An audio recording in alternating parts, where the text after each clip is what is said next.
आप देख रहे हैं बीए न्यूज़ लाइव। खबर हमारी, फैसला आपका। इस वक्त की बड़ी खबर बिजनौर से ब्यूरो मोहम्मद परवेज के साथ। बिजनौर के जिलाधिकारी उमेश मिश्रा ने कलेक्ट्रेट सभागार में विधानसभा चुनाव सकुशल संपन्न कराने को लेकर की प्रेस वार्ता, अधिकारियों को दिए दिशा निर्देश।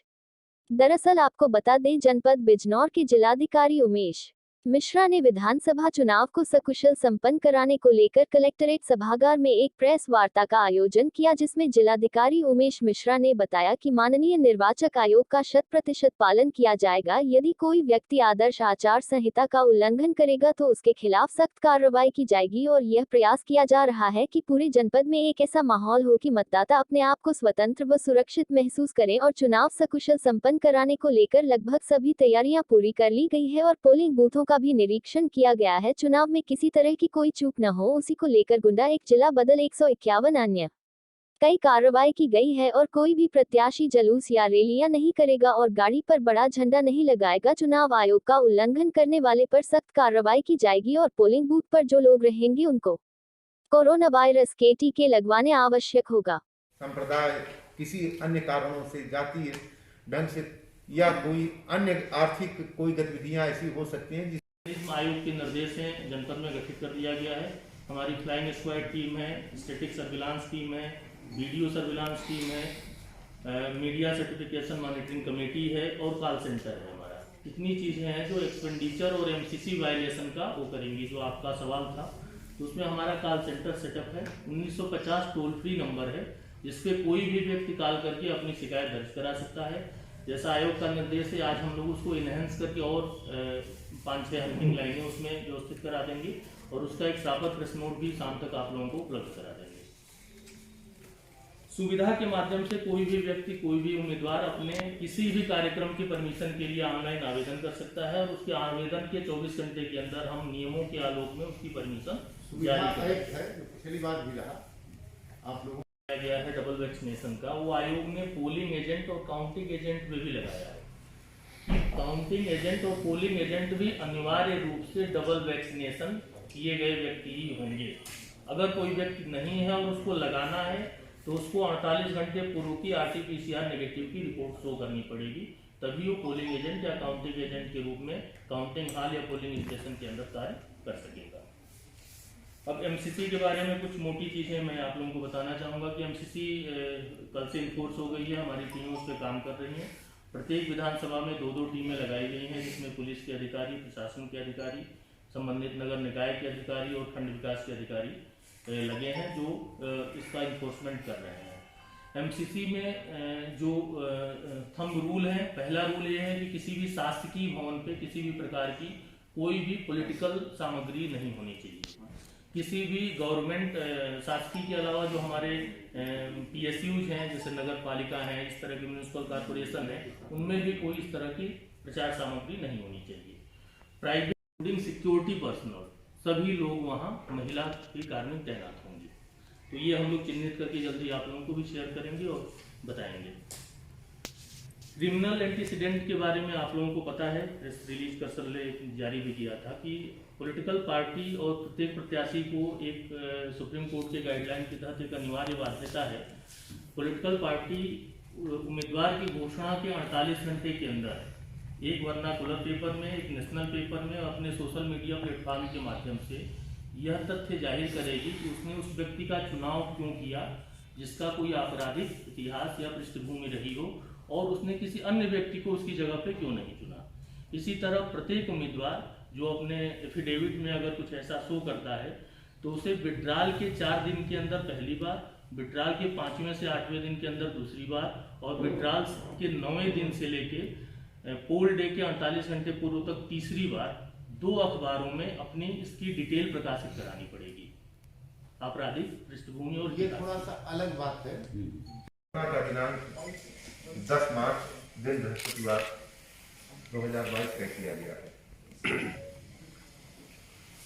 जैसा कि आप लोग अवगत हैं कि भारत निर्वाचन आयोग के निर्देशों के क्रम में मतदाता सूचियों का पुनरीक्षण का कार्य किया गया है और उसको 5 तारीख को अंतिम रूप से प्रकाशित कर दिया गया है। सभी राजनीतिक दलों को उसकी प्रतियां उपलब्ध करा दी गई है। निर्वाचन की घोषणा के उपरांत जो सबसे महत्वपूर्ण कल से ही कार्रवाई शुरू हुई है कि आदर्श आचार संहिता का अनुपालन सुनिश्चित कराया जा रहा है और उसको बहुत ही निष्पक्ष ढंग से, प्रभावी ढंग से, नियमों के अंतर्गत और पारदर्शी ढंग से कराया जा रहा है। यह प्रयास किया जा रहा है कि पूरे जनपद में एक ऐसा माहौल हो कि जिसमें मतदाता स्वतंत्र ढंग से अपने को निष्पक्ष पाए, स्वतंत्र पाए और किसी भी प्रकार के वो पूर्वाग्रहों से वह रहित होकर के सही ढंग से अपनी इच्छानुसार लोकतंत्र के इस महोत्सव में शामिल हो सके। आप लोगों ने देखा होगा कि कल से ही मॉडल कोड ऑफ कंडक्ट को इफेक्टिव ढंग से इम्प्लीमेंट करने की कार्रवाई। रेड कार्ड इस बार भी जारी होगा। उनका चिन्हीकरण लगभग कर लिया गया है, आखिरी दौर में है। चिन्हीकरण की प्रक्रिया होने के उपरांत जैसे जैसे समय नजदीक आएगा निर्वाचन का, वो कार्ड जारी किए जाएंगे। ये कैसे लोगों को, किन लोगों को जारी किया जाता है? अब उसमें क्राइटेरिया है कि कौन सहयोगी है, कौन हमारा मतदान केंद्र के पास का सहयोगी है, कौन खुरापात करने वाले लोग हैं, मतदान में व्यवधान डालने वाले कौन लोग हैं। ऐसे लोगों का चिन्हीकरण की प्रक्रिया लगातार चल रही है। प्रक्रिया होने के उपरांत वो कार्ड जारी किए जाएंगे उनको। देखिए, इलेक्शन को शांतिपूर्ण असफल संपन्न कराने का जो पहला अहम रूल है कि हमको ऐसे लोगों को आइडेंटिफाई करना जिनका विगत में इतिहास रहा है या संभावना अब हो सकती है। समाज में ऐसे लोग जिन्होंने विगत के चुनाव में कोई गड़बड़ी की थी अथवा उन एंटी सोशल एलिमेंट के रूप में किसी भी प्रक्रिया के अंतर्गत उनको रिकॉग्नाइज किया गया है, उनको कंट्रोल करने के लिए और चुनाव निर्विघ्न संपन्न हो ऐसे लोगों के विरुद्ध कार्रवाई करने के लिए, निर्वाचन प्रक्रिया में बाधा कोई भविष्य न पहुंचाने पाए, इस काम के लिए विधि के अंतर्गत संबंधित लोगों के विरुद्ध गंभीर कार्रवाई की जा रही है। जैसा कि आप लोग देखें, यदि मैं अभी पूरा निरोधात्मक जो कार्रवाई हुई है एनएसए से लेकर के जिला बदर गुंडा एक्ट, गैंगस्टर एक्ट से लेकर के 107-16 तक की जितनी भी कार्रवाई हुई है, यदि मैं चाहूंगा कि वो भी मीडिया के को आप अभी अलग से पूरा शेयर कर लीजिए कि किनके किनके विरुद्ध क्या कार्रवाई की गई है। और एक प्रश्न जो आपने पूछा कि जिन्होंने विगत में गड़बड़ी की थी उनके विरुद्ध क्या किया गया, ऐसे लोग जनप्रतिनिधित्व एक्ट है, अधिनियम है, उसके अंतर्गत अभियोग पंजीकृत होते हैं। अभियोग पंजीकृत होने के बाद विवेचना के उपरांत वह माननीय न्यायालय में जाता है। माननीय न्यायालय उसका विचारण करता है, उसके उपरांत उसमें जो भी उसके अंतर्गत प्रावधान है उस आधार पर निर्णय लेता है। तो उस माननीय न्यायालय के अंतर्गत जो प्रक्रिया विचाराधीन है उस पर हम कोई कमेंट नहीं कर सकते। जो पार्ट विवेचना का है, पुलिस का अभियोग पंजीकृत करके विवेचना करने का, विवेचना करके माननीय न्यायालय प्रेषित करने तक उतनी कार्रवाई पूरी की जा चुकी। पहले के अभियोगों में भी या आगे जो दर्ज होगा उसमें वो कार्रवाई तत्परता से पूरी की जाएगी। आगे की प्रक्रिया माननीय न्यायालय तय करेगा कि क्या करना है उसमें। अच्छा, पिछले चुनावों में जिन पर मुकदमे हुए थे वो इस बार भी अगर चुनाव में आते हैं, क्या उनकी विशेष निगरानी कराई जाएगी, जो बार बार उल्लंघन करते आ रहे हैं पिछले चुनावों में भी? नहीं, जो उल्लंघन करेंगे तो निश्चित रूप से उन पर कार्रवाई होगी। जो सम्यक धारा है उसके अंतर्गत कार्रवाई होगी।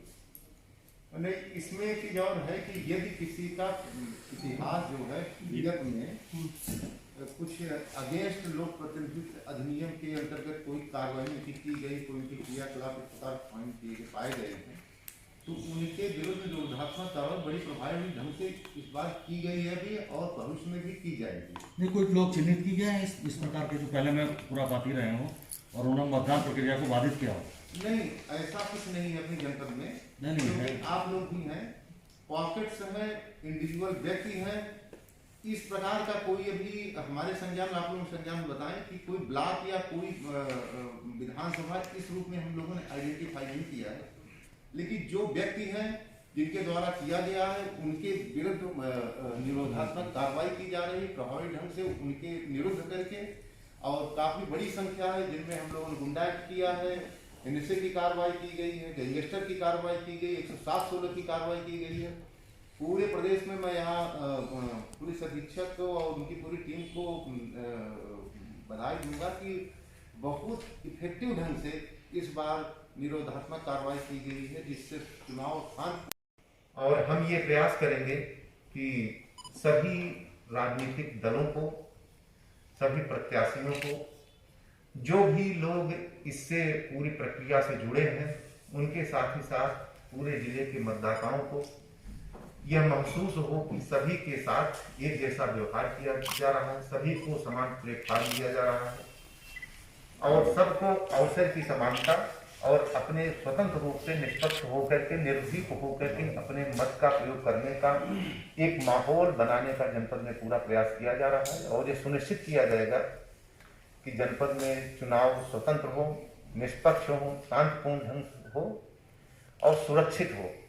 इस बार एक और शब्द जोड़ा जा रहा है कि चूंकि कोरोना की जो परिस्थितियां हैं, जो कोरोना का जो प्रभाव है, उसको कम करके सुरक्षित ढंग से सभी जितने हमारे मतदान कार्मिक हैं, जो पुलिस पर्सनल्स हैं, सुरक्षा में से जुड़े लोग हैं और जितने हमारे मतदाता हैं, उन सब के स्वास्थ्य को सुरक्षित रखते हुए इस पूरी प्रक्रिया को संपन्न कराया जाए। इसके लिए भारत निर्वाचन आयोग के जो निर्देश हैं, उनका 100% अनुपालन करने के लिए सभी संबंधितों को निर्देशित किया गया है। प्रतिदिन उसकी समीक्षा की जाएगी और यह सुनिश्चित किया जाएगा कि हर हाल में जनपद बिजनौर में सुरक्षित, शांतिपूर्ण, निष्पक्ष और प्रभावी ढंग से निर्वाचन प्रक्रिया को पूर्ण किया जा सके। ऐसे में अधिकारी अपनी निष्पक्षता किस प्रकार से सिद्ध करेंगे, इसके बारे में कोई कार्य योजना है? देखिए, ये कोई पहली बार चुनाव नहीं हो रहा है और ये पहली बार ऐसा नहीं है कि जो परिस्थितियां हैं ये पहली बार परिस्थितियां हैं। हम लोग माननीय निर्वाचन आयोग के अंतर्गत काम करने वाले वर्तमान में हैं। हम माननीय निर्वाचन आयोग के द्वारा दिए गए निर्देशों का 100% अनुपालन किया जाएगा। हमारे लिए हर व्यक्ति बराबर है, जैसा कि मैंने पहले कहा, सभी को एक जैसा अवसर दिया जाएगा, एक जैसी अपॉर्चुनिटी दी जाएगी। कोई भी ऐसा कार्य किसी भी स्तर पे यदि कहीं भी पाया जाता है कि किसी के स्तर से कोई भी पक्ष किया जा रहा है, किसी के साथ भेदभाव किया जा रहा है, तो उसके विरुद्ध कार्रवाई की जाएगी। और आप इसके लिए सुनिश्चित रहिए, जिला निर्वाचन अधिकारी के रूप में मैं मेरा ये कमिटमेंट है कि बिल्कुल निष्पक्ष, स्वतंत्र और शांतिपूर्ण ढंग से चुनाव किया जाएगा। पूर्व के चुनावों में ये रहा है कि जो भी डिस्ट्रिक्ट मजिस्ट्रेट है, एक कमेटी का गठन, मान लें किसी को कोई आपत्ति है, कहीं आचार संहिता का उल्लंघन हो रहा है, उसकी कंप्लेंट आम आदमी आप तक कैसे पहुंचा? कोई कमेटी है, कोई अधिकारी तैनात किया है? देखिए, दो चीजें हैं। क्योंकि इतना बड़ा जिला है, आप अकेले तो काम नहीं कर पाएंगे। देखिए, ऐसा है, मैं इसके लिए बताना चाहता हूँ, निर्वाचन की प्रक्रिया को सकुशल, शांतिपूर्ण ढंग से सही करने के लिए कई चीजें हैं।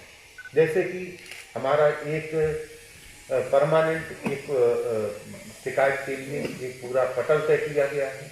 अधिकारियों की टीम है जो 24 घंटे लोगों के फोन को रिसीव कर रही है और उनकी शिकायतें लिख रही है, जिससे संबंधित हैं उनसे तत्काल आज्ञा मांग करके उसका निस्तारण कराया जा रहा है। यानी कुछ ऐसा मीडिया के माध्यम से आप जिले के लोगों को ये मैसेज देना चाहिए कि किस जगह वो पब्लिक ग्रीवांस रेड्रेसल को आप अपने ढंग से मतलब जरा बताएं। मैं गलत थे, सबके विरुद्ध चार्जशीट दाखिल की गई है और न्यायालय में प्रभावी पैरवी की जा रही है। और हमने और कप्तान साहब ने, पुलिस अधीक्षक ने, डिस्ट्रिक्ट जज साहब साथ बैठ करके जो हमारी मॉनिटरिंग सेल की बैठक होती है, उसमें ऐसे लोगों को दंडित कराने के लिए हम लोग लगातार पैरवी कर रहे हैं और सुनिश्चित कर रहे हैं कि ऐसे लोग दंडित हैं। उद्देश्य मात्र यह है कि लोगों में एक विश्वास पैदा हो। ऐसे लोग जिनको कोई डरा धमका करके पूरी प्रक्रिया को बाधित करना चाहते हैं, उन पे हम लोग लगाम लगा सकें। और जो किन्हीं कारणों से अपने को वो कमजोर महसूस करते हैं, जैसे हमारा आपसे मैंने अभी बताया, एडीएम साहब ने बताया कि हमने 18,101 लोगों को आइडेंटिफाई किया दिव्यांग मतदाता के रूप में। उनको हम क्या क्या सुविधाएं दे रहे हैं। आयोग का एक उद्देश्य है कि यदि ये हमारा वीकर सेक्शन है तो इसको हम उसी प्रकार एक नागरिक के रूप में मत का प्रयोग करने का अधिकार और अवसर उपलब्ध कराएं जैसे एक सामान्य नागरिक। तो हम, आयोग ने कहा कि उनके घर तक भी हम जाने के लिए तैयार हैं, वहां से हम मतदान कराने की